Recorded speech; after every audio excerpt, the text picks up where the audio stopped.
बच्ची का शरीर में कोई कपड़ा नहीं था, पैर दोनों राइट एंगल में मिला गया। दोस्तों ये सिर्फ रेप ही नहीं बल्कि मर्डर भी किया गया है। इससे दर्दनाक मौत भगवान किसी को ना दे। दोस्तों ये घटना आर्चीकर मेडिकल कॉलेज एंड हॉस्पिटल में हुआ है। दोस्तों ऐसे ही घटना उत्तराखंड में सितंबर 2022 को हुआ था, जहां विक्टिम अंकिता भंडारी का मर्डर हो गया था, लेकिन अभी तक कोई उसे जस्टिस नहीं मिला है। कहते हैं ना, पावर और पैसा रहने से सब कुछ खरीदा जा सकता है। सेम ऐसे ही केस कोलकाता में भी हो रहा है।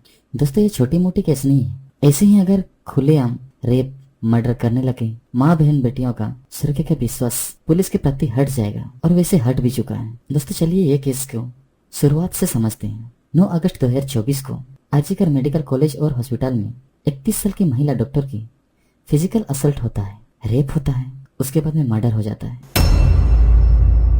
दोस्तों ये विक्टिम की हालत ऐसे किया जाता है जो आपको सुन के रोंगटे खड़े हो जाएंगे। दोस्तों विक्टिम के ऐसे हालत कर दिया गया था कि हाथ में और आंख में और वेली में और प्राइवेट पार्ट में भी बहुत सारा ब्लड निकल रहा था।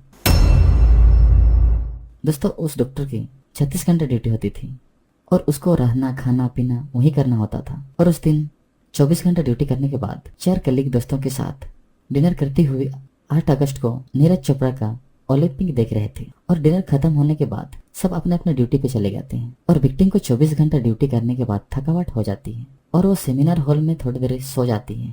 ऑफिशियल रिपोर्ट के अनुसार कहा जाता है आरोपी संजय रॉय एंट्री लेते हैं करीब 4 बजे। वे रेप करते हैं और मर्डर भी करते हैं। ऑफिशियल रिपोर्ट के अनुसार कहा जाता है आरोपी संजय रॉय एक सिविल वॉलंटियर है पुलिस वेलफेयर बोर्ड में, और इसको आसान भाषा में बोले तो इनका काम परमानेंट नहीं होता है, बस कॉन्ट्रैक्ट बेस में काम होता है। और इस आरोपी संजय रॉय का आर्चीकर मेडिकल कॉलेज एंड हॉस्पिटल में कई सारे डिपार्टमेंट में जाने आने का इसका एक्सेस था, इसलिए इसका फायदा उठाते हुए घिनौनी हरकत की। और सुबह 7:30 बजे ऑफिशियल को विक्टिम की बॉडी मिली, लेकिन अभी तक पता नहीं चला कि सबसे पहले बॉडी को कौन देखा था। और इस बॉडी मिलने के सबसे पहले विक्टिम डॉक्टर के पेरेंट्स को बताना चाहिए था, लेकिन वो लोग ऐसा नहीं किए। लेकिन उनको 10 बजे बताया गया, लेकिन इसमें भी बहुत कुछ छुपाया गया था और बोला गया था कि आपकी बेटी बीमार है। इसके बाद विक्टिम के पेरेंट्स ने कई बार कॉल करने लगे, तब बताया गया कि आपकी बेटी सुसाइड की है। इसके बाद उनके पेरेंट्स और अड़ोस पड़ोस के लोग के साथ वो लोग चले आते हैं, फिर भी उनको 3 घंटे वेट कराया गया। चीखते बिखलाते हुए रोते हुए मुझे वो लिपटती है और कहती है कि सब कुछ खत्म हो गया। मैंने कहा क्या हुआ? नहीं, मेरी लड़की ने सुसाइड कर दिया है, ये खबर आई है हॉस्पिटल से। मैंने कहा सुसाइड? किसने कहा, कैसे? बोले नहीं, उन्होंने कहा कि ये सुसाइड हुआ है। हम 4 जन, मिस्टर मिसेस, हम और हमारे एक और कर्मचारी, हम जब जाते हैं वहाँ हमको 3 घंटा खड़े रखा। एक पेरेंट्स जिनकी बच्ची 31 इयर्स ओल्ड की ऐसी ख़त्म हो जाती है, उनको 3 घंटा खड़ा रखा और ये हाथ जोड़ती रही, माँ बाप हाथ जोड़ते रहे, हमें एक बार दिखाओ, हमारी बच्ची का मुंह एक बार दिखाओ। ये सब होने के बाद भी ऑफिशियल वाले कह ही रहे थे कि सुसाइड किया है, और कॉलेज के प्रिंसिपल भी मीडिया में ये बोले कि आपके बेटी को फिजिसिक नामक बीमारी है, उस वजह से सुसाइड किया है। लेकिन बिना किसी जांच और बिना किसी एविडेंस के बोलना ये पूरी तरह से गलत है, और ये बात पूरी कॉलेज में फैल गया था। उसका एडमिनिस्ट्रेशन सतर्क हुआ और ये बॉडी को पोस्टमार्टम के लिए भेजा गया। उसके बाद जो रिपोर्ट आया सब शॉक्ड हो गए थे। पोस्टमार्टम ने सब कर दिया था कि बुरी तरह से मारा गया है, बुरी तरह से रेप किया गया है, और लेफ्ट लेग और बेली इंजर्ड था, और कॉलर बोन पूरी तरह से क्रैश हो गया था, और पूरा क्लियर हो चुका था कि ये सुसाइड नहीं बल्कि कोल्ड ब्लडेड मर्डर है। उसके बाद सीसीटीवी चेक हुआ तो आरोपी संजय राय 4 बजे जाते हुए दिखे और 6 बजे बाहर आते हुए दिखे। लेकिन तब शक हुआ जब संजय राय की ब्लूटूथ उस बॉडी के पास पाया गया। उसके बाद बहुत आसानी से संजय राय ने अपने गुनाह कबूल कर लिया और बयान में ये भी कहा कि सारी कारतूत मेरी ही है, लेकिन ये सब करने का रीजन नहीं बताया। लेकिन इसके बाद भी फिर से एक एग्जामिन करने के बाद रिपोर्ट में पता चला तो सब फिर से शॉक्ड हो गए। दोस्तों ये एक जन का करतूत नहीं था बल्कि गैंग रेप था। इसके बाद सारे कॉलेज और स्टाफ स्टूडेंट सब प्रोटेस्ट करने के लिए रास्ते पे उतर आए, और कोलकाता के सारे मेडिकल कॉलेज भी सब प्रोटेस्ट करने के लिए रोड पे उतर आए।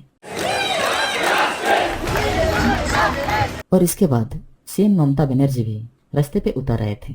मर्डर के 5 दिन बाद ऐसा हुआ कि किसी ने भी एक्सपेक्ट नहीं किया था। उस सेमिनार हॉल के करीब 20 मीटर दूर एक कमरा है। उस कमरा को एडमिनिस्ट्रेशन ने तोड़ देते हैं और ये नाम देते हैं कि वहाँ रिनोवेशन कर रहे हैं। इतना बड़ा हादसा होने के बाद भी कैसे रिनोवेशन कर सकते हैं? दोस्तों, इसे सब पता चलता है कि हॉस्पिटल वाले कुछ तो छुपा रहे हैं।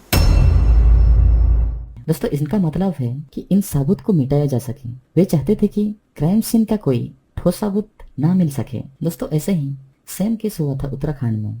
विक्टिम अंकिता भंडारी की ऐसे हुई थी। जब पुलिस को बॉडी मिला था तब 5 घंटे के बाद रिसोर्ट तोड़ दिया गया था, क्योंकि वहाँ की जो सरकार थी उसका कहना था कि वहाँ जो बनाया गया है रिसोर्ट वो इलीगल है। दोस्तों, ऐसे ही पावर का गलत इस्तेमाल करते हुए ये लोग आगे बढ़ जाते हैं। दोस्तों, ये सोशल मीडिया पे वायरल हुआ तो बवाल मच गई। इस हादसे के बाद जो प्रिंसिपल रिजाइन की थी उसको और एक कॉलेज में दोबारा से प्रिंसिपल बनाया जाता है।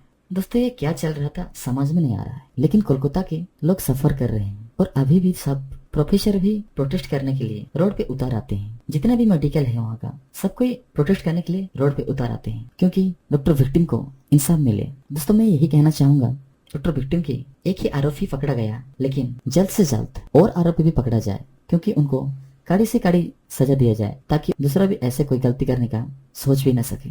दोस्तों, सबकी मम्मी होती है और बहन भी होती है। अगर ऐसे ही इनका खुले संड जैसे छोड़ा जाए और भी हरकत करने लगेंगे और ऐसे करने में पीछे नहीं हटेंगे।